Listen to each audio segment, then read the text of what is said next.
بسم الله الرحمن الرحیم. ګرانو زده کوونکو، هیله ده چې روغ جوړ او خوشحاله اوسئ. ګرانو زده کوونکو، یو ځل بیا ذاکره بارکزی د 23مې جلسې سره د لمړي ټولګي ریاضي مضمون د 5م عدد لیک، لوست او پیژندنې سره ستاسو په خدمت کې یم.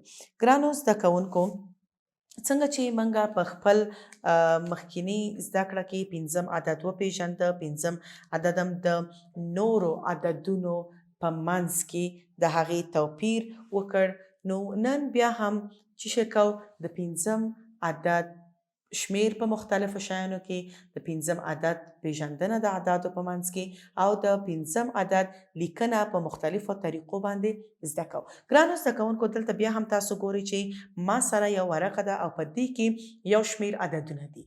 په دې یو شمیر عددونو ترمنځ چې د 0 نه نیولې تر 9 پورې عدد لیکل شوي دي، نو تاسو په دې کې کولی شئ چې وکئ د اعدادو توپیر وکئ. لکه که زه تاسو ته ووایم چې کوم اعدادو پورې چې تاسو لوست کړی دی، مثلا د 1 نه تر 5 پورې، تاسو کولی شئ چې د دې منځ کې وکئ هغه عدد وپیژنئ.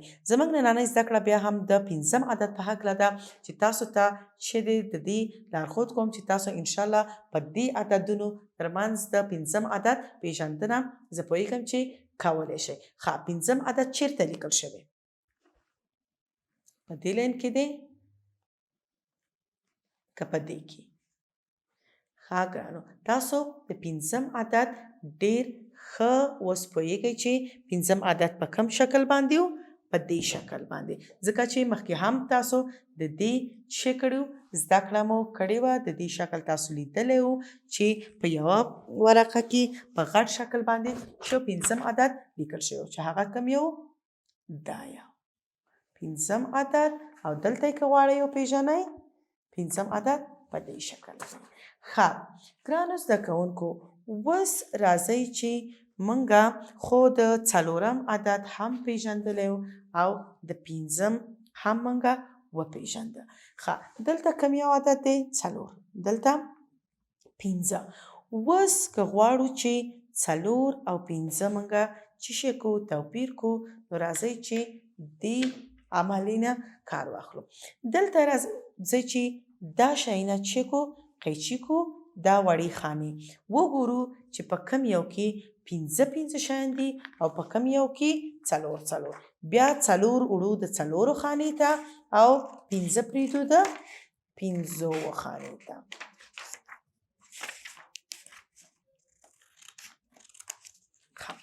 دا ورقه دو دلته. تاسو دا عملیات د یو عدد، د 0 عدد، د 3 د 4 ترمنځ هم څه کړو؟ د دې عدد پیژندنه هم کړې وه. نن خو زموږ زده کړه څه ده؟ د 5م عدد ده.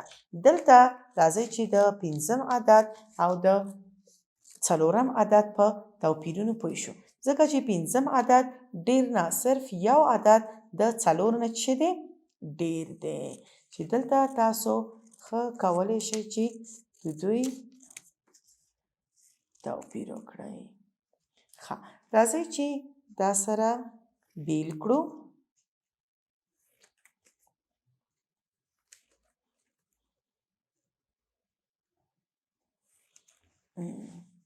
اوس راځو دې ته.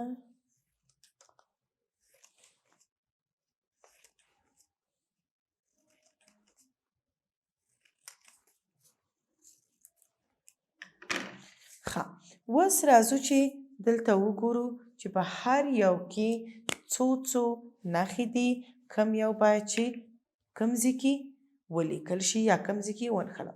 ښه ګرانو، دې انځور کې ګورئ تاسو دې کې څو دانې نښې دي؟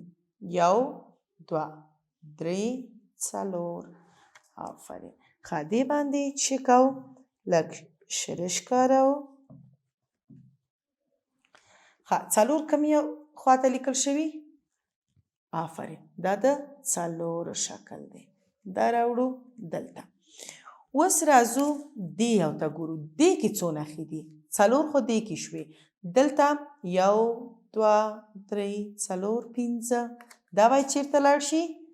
دا باید چې د 5 ځای ته لاړ شي.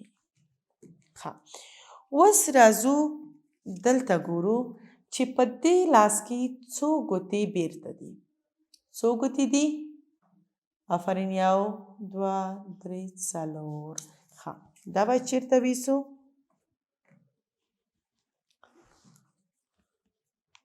دلته، ځکه دې کې 4 دانې دي. ښه، راځئ چې اوس بل لاس دلته وګورو. دې لاس کې څو ګوتې دي؟ دې کې کوم یو ګوته قط ده؟ نه، ټولې ګوتې خلاصې دي. څو ګوتې دي؟ 1 2 3 4 5.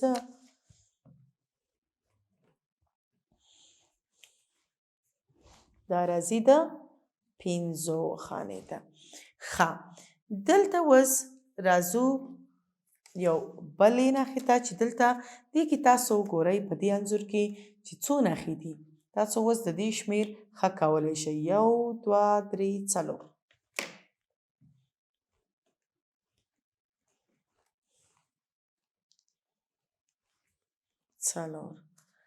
دلته څو دي؟ 1 2 3 4 5. چې په دې کې ګرانو زده کوونکو تاسو د کم او زیاتو توپیر خو تاسو کړی دی او په هغې باندې پوهیږئ چې څه رقم کم یو ډیر دی، کم یو کم دی. ښه، دلته ګورو، دلته 4 ډکي دي. 1 2 3 4. دا باید چیرته لاړ شي؟ دا باید چې د 4 خانه کې کېږدو. آفرین. ښه، په دې کې څو دانې دي؟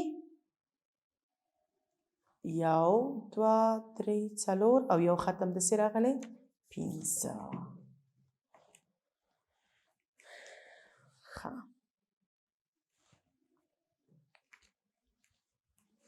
ښه، اوس ګرانو زده کوونکو تاسو ته چې ما هر یو عدد ښودلی و، هغې کې ما د هغې لیکنې طریقه په حروفو هم تاسو ته ښودلې وه چې 4 څه رقم لیکل کېږي، 5 1 2 او 3 څه رقم د دې په حروفو لیکنه ده.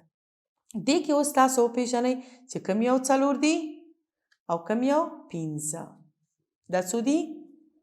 5 نه، دا 4. ښه، دا 4 دي چې په حروفو باندې لیکل شوی. دا باید چیرته کېدو؟ د 4 خانې ته. او دا چې دی 5. 5 باید راشي دلته.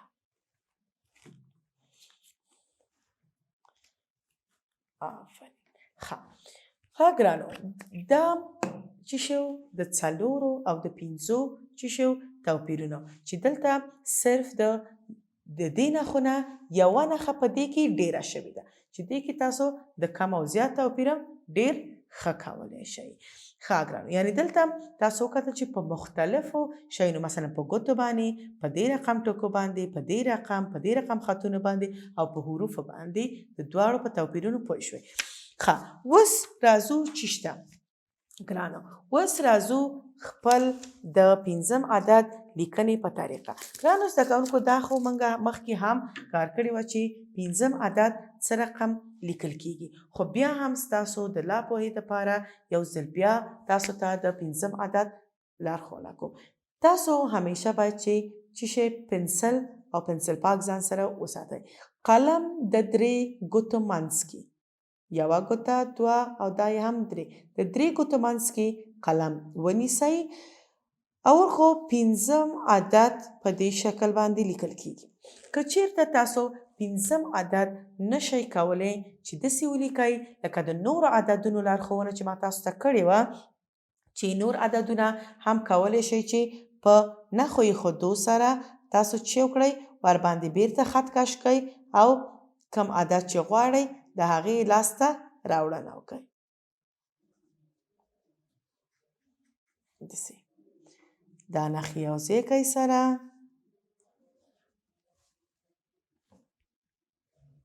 تاسو ته چې جوړېږي د 5م عدد.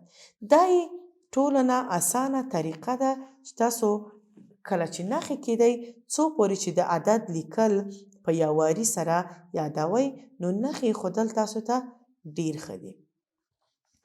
ګورئ، که زه پوه نه شم چې 5م عدد څه رقم لیکل کېږي، صرف دا شکل یې ګورم چې دغسې یو خط راځي په دې رقم، پاس ځي، بیا لږ لاندې ځي او بیا بېرته پاس ځي. ښه، خو دا زه نشم کولی چې په یو واري ولیکم. تاسو کولی شئ چې دغسې بیا نښې کېدئ، دا نښې یو ځای کړئ سره. چې تاسو ته د پنځم عدد جوړ شي. ښه ګرانو، څنګه چې ما مخکې هم تاسو ته ویلې چې کله تاسو یو صفحه یا دوه صفحې یا درې صفحې یا هر څومره څو چې د هغې عدد لیکنه یاده کوئ، تاسو کولی شئ چې نښو ایښودو باندې چې وکړئ، نښو ایښودو نه کار واخلئ. خو کله چې تاسو لږ په نښو ایښودو پوه شوئ، لاس هم راوشو، پوه شوئ چې څه رقم ولیکئ، بیا دا نښې هم کمې کړئ. لکه یو ټکی دلته کېدی، یو ټکی دلته، یو دلته، یو دلته، په دې شکل باندې چې لږ د خط سیده کول تاسو زده کړئ. همدغه لرې لرې خطونه مو چې ایښي دي دا سره څه کوئ؟ یو ځای کوئ. دلته مثال یو خط ټکی دلته کېدی، یو دلته، یو دلته، یو دلته، یو هم دلته. یعنی دا خپل ټکي کم کړئ چې تاسو د خط په ایستلو باندې پوه شئ. که تل تاسو نشئ کولی چې همدغسې ټکي کېدی ډېر ډېر په دې شکل باندې ډېر ډېر ټکي کېدی، بیا دا سره یو ځای کوئ. کله چې ښه پوه شوئ د دې په طریقه باندې، بیا هم کولی شئ چې د خپل ټکي کم کړئ